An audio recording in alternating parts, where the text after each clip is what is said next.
그러면 이제 오늘은 내려갔어요.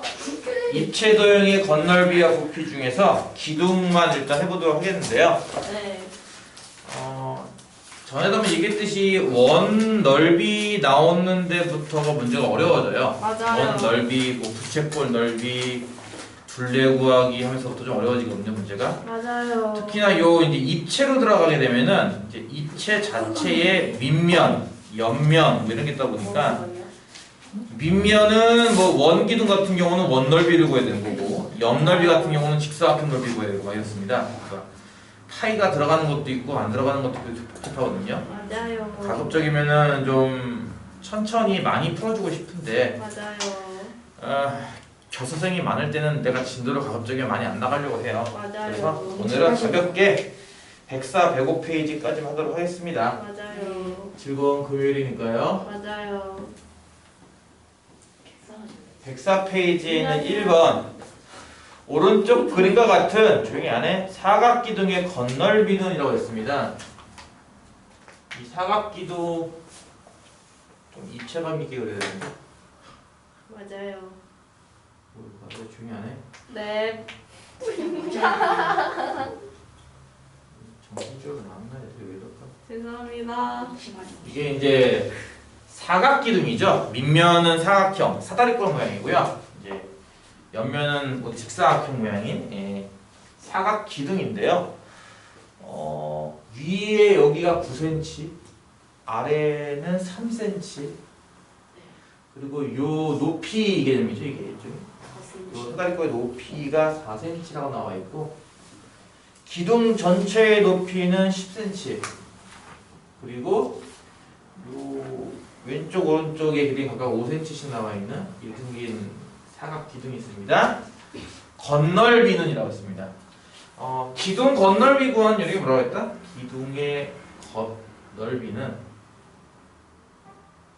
밑면이 뭐가 나옵니까? 합동의 밑면이 몇 개 나오죠? 2개 나오죠? 그래서 이제 밑면 넓이를 하나 구한 다음에 곱하기 2 하면 되는 거고 그 다음에 옆에 면은 하나씩 조각조각으로 구하지 말고 합쳐가지고 길다란 직사각형으로 구하라고 했어요. 그렇죠? 여기에 옆 넓이를 더하면 된다.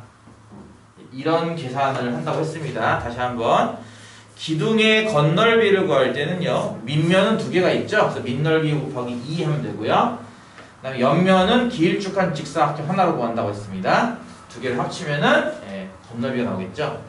밑면 넓이는 이게 이제 사다리꼴인데요. 사각형 넓이 구하는 것들 다 기억나나요? 뭐 정사각형, 직사각형, 평행사변형 같은 거 좀 쉬운데 마르모와 사다리꼴에서 가끔씩 실수를 해요. 그렇죠? 마르모 같은 경우는 대각선 길이 곱하기 대각선 길이 나누기 2 하는 거에 사각형 넓이고 사다리꼴 같은 경우는 어떻게 하죠? 하면은 윗변 더하기 아랫변 곱하기 높이 나누기 2죠. 그렇죠? 이렇게 하는 게 바로 밑면 넓이에요.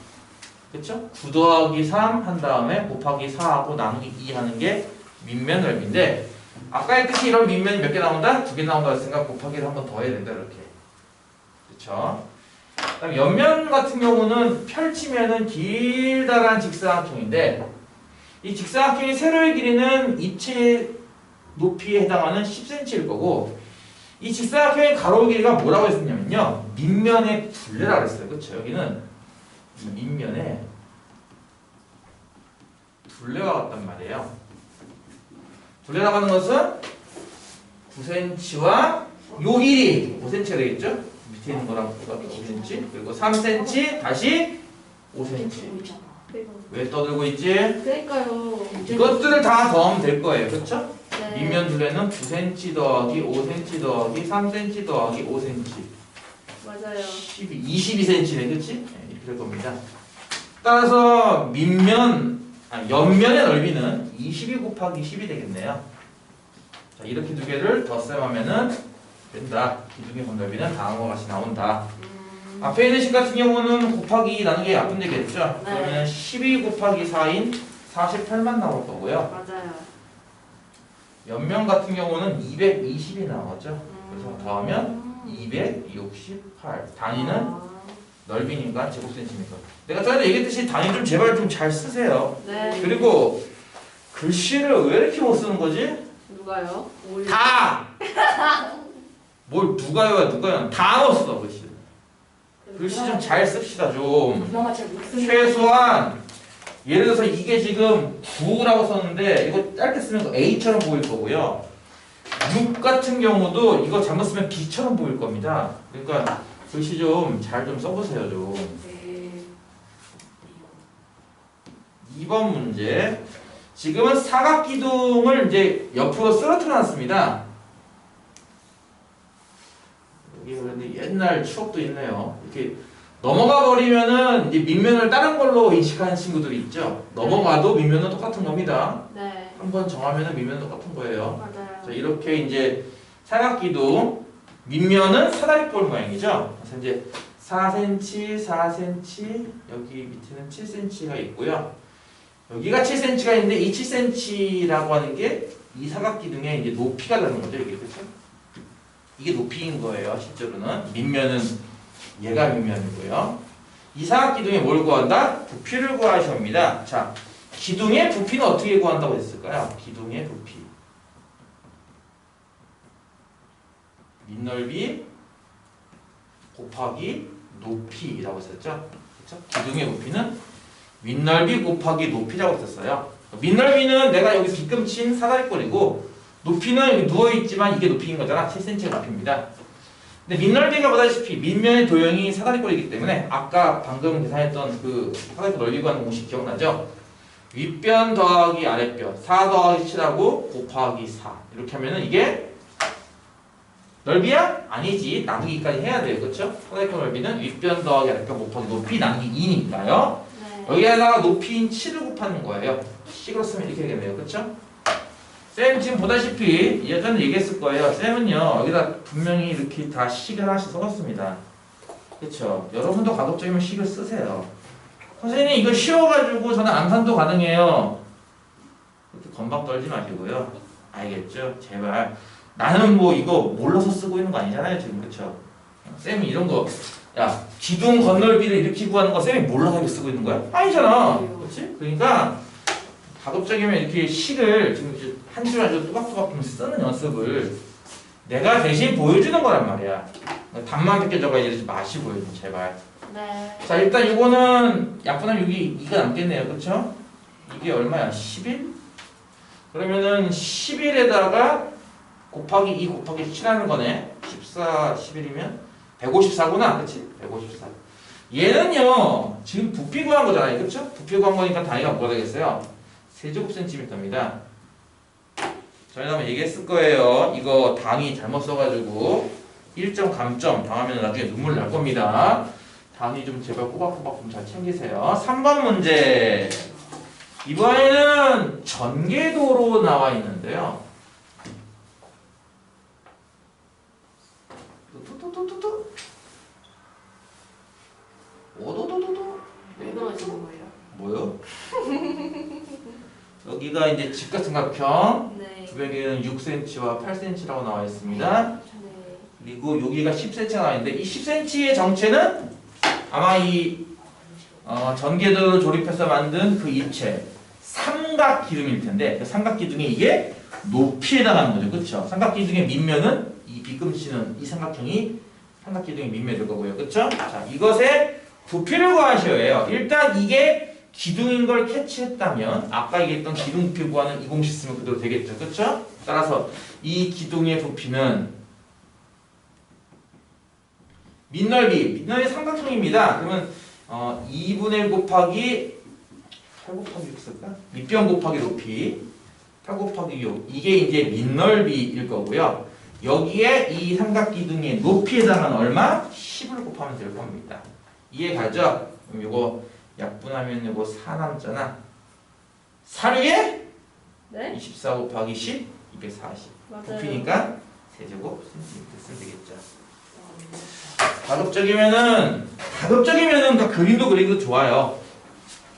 그런 거 아니에요? 쌤은 어쩔 수 없이 그림을 그릴 수밖에 없어요. 맞아요. 칠판에는 아무것도 없다 보니까 돈이 좀 많으면은 프로젝터로 하나 사가지고 딱 여기다 카메라에다 뿌려가면서 돈이 없어요. 아버님 저거 간지 날 텐데 간지 날 텐데 이게 없다 보니까 위층은 그렇게. 부득이하게 이렇게 그림을 직접 그리고 있는데 오히려 이게 여러분한테 더 좋을 거예요. 네, 여러분도 그림 그리는 실력을 키워놔야 나중에 복잡한 도형 나왔을 때 상상할 수 있을 겁니다. 지금 중학교 3학년 학생들이 도형 그리는 아주 바빠요, 애들이 요즘에. 저번에 미세기만 찍었어. 나중에 가서 고생하지 말고 지금부터 이게 단순한 거잖아, 어떻게 보면. 그치? 되게 단순한 그림들인데 한번 지금부터 차근차근 그려보는 연습도 중요합니다. 잘근잘근. 나중에 후회하지 말라고 분명히 저는 예고했습니다.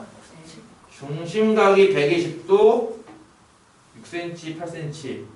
자, 얘는 이제 기둥은 기둥이죠. 부채꼴 모양의 밑면입니다. 뭐 이름은 부채꼴 기둥? 뭐 상관없고요. 자, 이 기둥의 건널비를 구하시오예요. 자, 아까 했듯이 건널비라고 하는 것은 좀 기둥이잖아, 그치? 기둥이라만 써야지. 기둥의 건널비라고 하는 것은 밑넓이가 몇 개라고요? 2개. 이거 아까 쓴 거 지우지 말걸. 플러스 옆넓이라고 했습니다. 기억나죠? 다시 한번. 밑넓이는 합동의 밑면 2개 있으니까 밑넓이 2번, 그리고 옆넓이 하나. 옆넓이 구할 때는 길다란 직사각형을 구한다고 했는데요. 지금 같은 경우는 밑넓이, 밑면이 뭡니까? 이 부채꼴이네요. 그쵸? 이 부채꼴은 중심각이 120도고, 이 반지름, 그치? 이 부채꼴의 반지름은 6인 거야. 그치? 6인데요. 부채꼴 넓이를 어떻게 구한다고 했냐면은, 원의 일부분이라는 생각에서. 그치? 원 넓이가 뭐야? 파이 r제곱. 지금 반지름이 6이니까 6제곱 하면 뭐야? 36이죠? 네. 36파이는 원 넓이고요. 네. 이건 원의 일부에 해당하는 부채꼴이니까 네. 여기다 뭐 해야 돼요? 곱하기 360도분의 부채꼴의 중심각 몇 도? 120도를 해야 되는 거죠. 이해가요? 네. 이걸 계산한 게 뭘 계산한 겁니까? 밑넓이 하나를 계산한 겁니다. 근데 그럼 밑넓이가 몇 개 나온다고요? 2번 나오니까 얘 곱하기 2 했어야겠죠. 이해가요? 지금 쌤은 밑넓이만 이렇게 고쳐준 거고 곱하기 이렇게 딱 썼습니다. 보다시피 이해갑니까? 원넓이를 구하듯이 구한 다음 원의 일부, 그게 부채꼴이다 라고 생각해서 원넓이 곱하기 일부 라는 개념으로 썼습니다. 옆넓이 구할 때가 아마 좀 힘들 수 있을 때요. 옆넓이라고 하는 것은 아까 했듯이 길다란 직사각형 하나인데 이 직사각형의 세로는 당연히 높이에 해당하는 8일 텐데 그럼 가로는 뭐다? 가로다. 에이씨 너 때문에 망했잖아. 왜 저 때문이에요? 때문이야. 자. 왜? 이거는 밑면에 어쩔? 초딩이야? 밑면의 둘레의 길이랑 같다고 했습니다. 근데 밑면의 둘레가요, 잘 보시면 알겠지만 얘는 선분이고요. 여기는 곡선입니다. 그렇죠. 그러니까 선분은 그냥 반지름 6 더한 것만큼 나와요. 이해가죠? 선분은 6 더하기 6만큼 나와요. 근데 저 곡선 부분 뭡니까? 저건 또 원주의 일부죠. 원주 구하는 공식이 뭐였어? 2파이 r은 반지름 6이죠. 그렇죠? 곱하기 6. 이것의 일부입니다. 그렇죠? 원주도 다 나와 있는 게 아니에요. 원주의 일부만. 얼마만큼? 아까 했듯이 이거에 360도 중에 120도만큼밖에 안 나와 있어요. 이걸 곱해야 바로 저 파란색 호의 길이가 나오는 거죠. 그래서 이 세 개를 더한 게 실제 가로의 길이입니다. 가로가 좀 복잡합니다. 그렇죠? 가로는요. 정지훈 답변. 선분 2개, 6 더하기 6이라는 것과 곡선 하나, 호의 길이는 이만큼이에요. 자, 다시 한번 정리해 볼까요? 이게 얼마입니까? 하면은 12 더하기, 요게 12파이죠. 그쵸? 12파이 곱하기 360도분의 120도, 즉 3분의 1. 얼마란 얘기야? 12 더하기 4파이가 됩니다. 이게 바로 가로의 길이에요. 그럼 여기에 또 어떻게 해야 돼요? 8을 한 번 더 곱해야 돼요. 그쵸? 지금은 가로만 구한 거니까 여기에 8을 곱한 게 옆넓이죠. 그래서 옆넓이는 어떻게 구해요? 12 더하기 4파이에다가 곱하기 8 한다. 이렇게 하는 거죠. 이해 가나요? 네. 차근차근 천천히 하면 됩니다. 이 빨리 끝내고 놀아야지 라는 마음 버리세요. 제발 수학 공부하면서 이런 마음 가져야 돼. 기왕 풀 거면 한 번에 풀어서 끝낸다 생각을 해야 돼요. 한 번에 풀어서 끝낸다. 즉 실수 없게 차근차근 천천히. 나는 도대체 썼잖아요. 한글로 밑넓이, 옆넓이 다 썼단 말이야. 옆넓이 그림도 딱 그렸고 이렇게. 이걸 다 암산을 하려고 말라고. 자, 맨 처음 밑넓이 곱하기 2한 거. 요게 아까 했던 게 3분의 1이거든요. 파란색 부분이 3분의 1이랑 같은 거죠. 그럼 3분의 1에 36파이를 곱하니까 뭐가 되겠어요? 이거 앞에 거 12파이죠. 여기에 곱하기 2하는 게 밑넓이 2배고요. 플러스 옆넓이는 12파이 아이고 12 더하기 4파이. 요거는 이제 동류항이 아니기 때문에 묶을 수가 없습니다. 문자가 상수라서 곱하기 8 했으면 됩니다. 앞에 거는 계산하면 얼마니까 이거 24파이가 나오겠죠? 자, 이건 분배 법칙 해야 돼요. 그쵸? 8 곱하기 12 하면 얼마예요? 96 더하기 8 곱하기 4파이 하면요? 32파이죠. 이렇게 나옵니다. 자, 동류항끼리 묶어야 됩니다. 파이가 있는 이 둘을 묶어서 더하기를 계산해야 돼요. 24파이 더하기 32파이 얼마입니까? 56파이인가요? 그래서 56파이에 더하기 96. 단위는 제곱센티미터가 될 텐데 이렇게 나와 있는 게 보기 중에 혹시 있나요? 56파이 더하기 96. 4번에 있죠? 이렇게 해서 정답이 나올 겁니다. 천천히 하면 누구나 풀 수 있다고 했어요. 그쵸?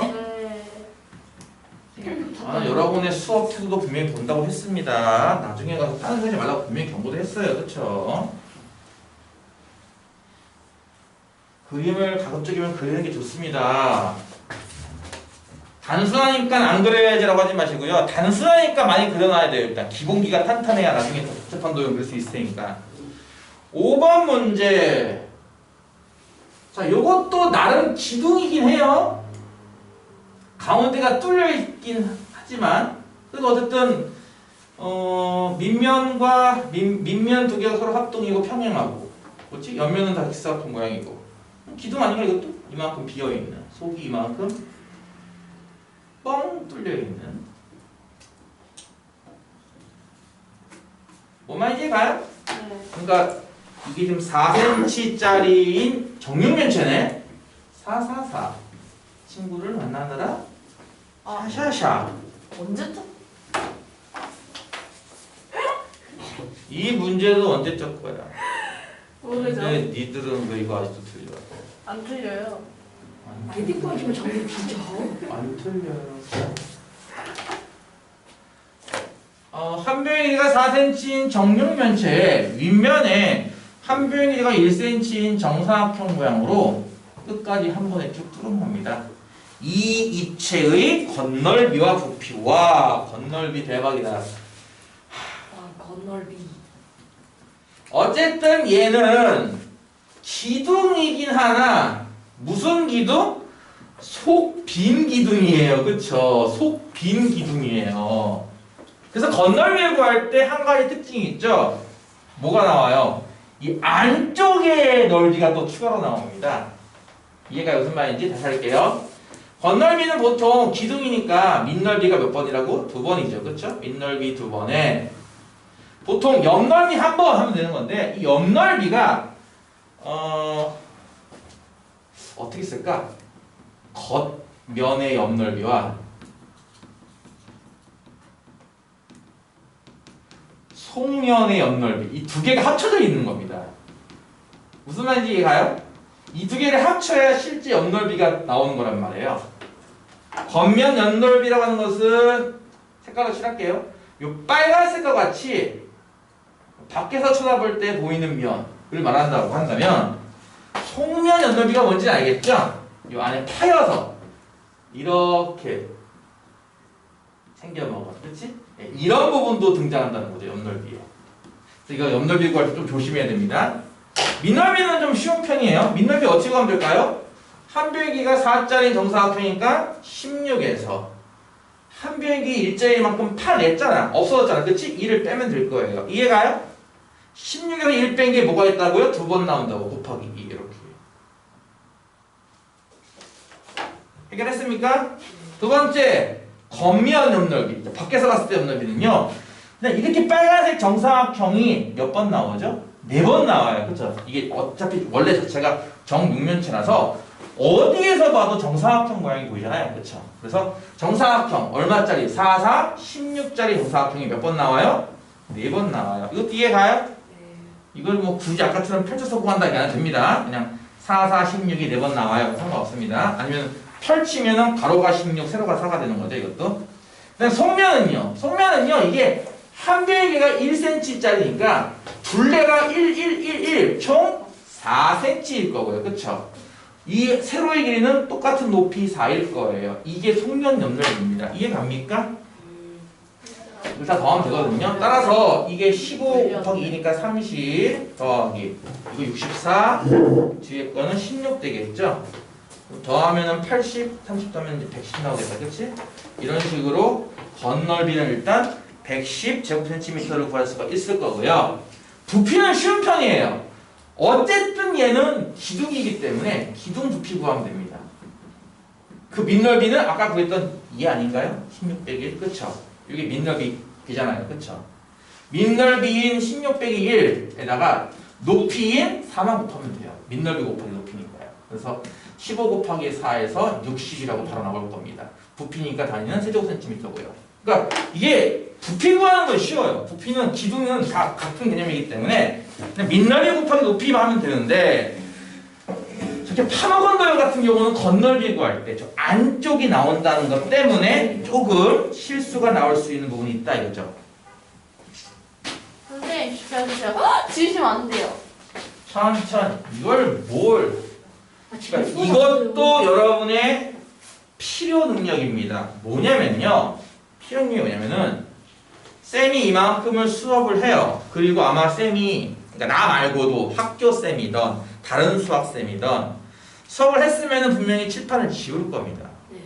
그 지우기 전에 여러분이 그걸 다 필기를 해놔야죠. 저희 칠판 안 써요. 칠판 안 써도 인강도 마찬가지일 거고 인강은 아마 더 빠를걸요? 왜냐면 인강은 문제를 띄워놓고 하기 때문에 문제 쓸 시간이 없어요. 그냥 바로 문제를 풀어버리죠. 저는 다 썼어요. 나중에 가서 여러분이 시간이 걸려가지고 예를 들어서 인강을 듣는데 자꾸 필기가 느려지니까 화면을 잠깐 멈추고 적고 이런 일이 발생하지 않겠어요? 멈추고 적고 또 다시 플레이하고 멈추고 적고 그렇게 하면 안 됩니다. 네. 여러분이 나중에 어떤 상황이 될지 모르잖아요. 예를 들어서 아직 한참 남은 얘기지만 대학을 갔는데 어떤 교수님께서 수업 시간 핸드폰 촬영 금지입니다. 이래버릴 수도 있어요. 그러면 그때는 여러분이 수업한 내용을 다 손으로 적어야 한다는 얘기거든요. 근데 평상시에 안 적어본 친구들이 적을 수 있겠냐고요. 못 적겠죠, 당연히. 그렇죠? 그래서 지금 여러분이 가져야 될 기본은 내가 어차피 이거를 되게 여유있게 지금 천천히 하고 있는 편이에요. 특히나 이렇게 지우더라도 다 안 지우고 이쪽은 남겨두고. 그치? 방금 푼 5번은 남겨두고 조금 전에 푼 4번만 지우고 이런 식으로 충분히 적을 시간을 주고 있는 중입니다. 현재. 여기에 맞춰서 여러분도 따라서 적어줘야 돼요. 계속. 지금은 여러분이 내용이 쉬우니까 헤이 나 이거 안 봐도 돼. 난 다음 거 풀어야지. 이러고 있을 텐데요. 이제 고등학교 거 들어가면요. 수업에 굉장히 집중을 해도 아마 이해가 안 갈 거예요. 수업만 집중해도 이해가 안 갈 겁니다. 그때 가서는 또 수업 듣는다 힘들다고 하지 마시고 그러니까 듣는 것도 훈련이라서 분명히 듣는 것도 훈련이에요. 나 이거 풀 줄 아니까 난 딴 거 해야지 이게 아니라 저 사람이 푸는 거에 맞춰서 내가 속도를 맞춰나가는 것도 연습입니다. 그러니까 나중에 가가지고 중2 거 혹은 고등학교 거 배울 때 뭐가 이렇게 빠르지? 뭐가 이렇게 많지? 그때 가가지고 선생님 잠깐만요 안타깝게도 학교 넣은 다른 선생님은 기다려주지 않을 겁니다. 그래서 그때 가서 후회하고 이러지 마시고 그때 가서 수업을 포기하네 만에 하지 마시고 맞춰주라는 거예요. 이 속도에 내가 충분히 천천히 풀고 있으니까. 6번은요 직사각형이 있습니다. 직사각형 가로는 3cm고 세로는 5cm래요. 이 직사각형을 직선 L 오른쪽에 있는 이 3번의 연장선이죠. 이 직선 L을 회전축으로 해서 1을 회전시킨대요. 이렇게 돌려요. 그랬을 때 나오는 회전체의 건널비를 구하시오예요. 회전체의 건널비를 구하시는데 이 회전체가 뭐가 나오죠? 원기둥이 나오죠. 그렇죠? 이 회전체는 분명히 원기둥이 나와요. 그 모양은 그려본 적 있었죠? 내가 얘기했습니다. 선대칭으로 왼쪽에 있는 도형 오른쪽에 하나 더 그려라. 이걸 여러분이 뭐 쉽게 하자면 미술 시간에 배웠던 데칼코마니처럼 하나 더 그려라 한 다음 이거를 그냥 곡선으로 호 모양으로 연결만 하면 돼요. 이렇게. 그렇죠? 이렇게 연결하면 그림 그리기 쉽잖아요. 그렇죠? 근데도 이걸 못 그려서 저번 시간에 틀린 사람 왜 이렇게 많지? 일단 그림은 다음과 같이 나올 겁니다. 이거 원기둥 아닌가요? 그 원기둥 건널비입니다. 아까 했던 거잖아요. 그렇죠? 밑넓이는 2번 플러스 옆넓이 한 번 하면 되겠네요. 이렇게. 그렇죠? 이거는 속이 빈 게 아니기 때문에 꽉 차 있는 모양이기 때문에 그냥 이렇게 하면 됩니다. 따라서 밑넓이 하면은 얘는 반지름이 3cm인 원이잖아요. 원넓이 구하는 건 뭐였어? 파이 r 제곱. 그럼 파이에다가 반지름 r을 제곱하니까 3을 제곱하니까 얼마야? 9파인데요. 그게 몇 번 나온다고요? 2번. 그렇죠? 곱하기 2 이렇게 될 거고요. 플러스 옆넓이는요. 하나의 길다란 직사각형으로 보라. 그러면 세로는 아마 저 기둥의 높이인 5일 것이다. 그럼 괄호는 뭐였다? 바로 밑면의 둘레였습니다. 밑면의 둘레. 밑면이라고 하는 것이 뭡니까? 원이잖아요. 그렇죠? 그럼 결국 원둘레를 찾는 건데요. 원둘레 찾는 곳이 뭐였어? 2파이 r. 반지름 3이죠. 그렇죠? 얼마? 6파이예요. 이해 가요? 2파이 r이라고 하는 원둘레 구하는 공식에 의해서 반지름 3을 대입하면 6파이가 나올 거예요. 따라서 옆넓이는요. 6파이에 5를 곱하는 겁니다. 6파이 곱하기 5 이렇게 하는 거죠. 따라서 밑넓이 2번 합친 거는 18파이고요. 옆넓이 한 번 하는 거는 30파이네요. 두 개를 더하면 48파이. 넓이니까 제곱센티미터라고 단위를 쓰시면 되겠습니다. 이렇게 해서 일단 간단하게 기둥만 6개 문제를 풀어봤습니다. 페이지 어차피 많지 않으니까요. 오늘 내로 다 끝낼 수 있을 거예요. 어차피 오늘 클리닉이 없으니까 가급적이면 수업 시간 내에 다 끝내는 걸 바라겠습니다. 일단 여기까지.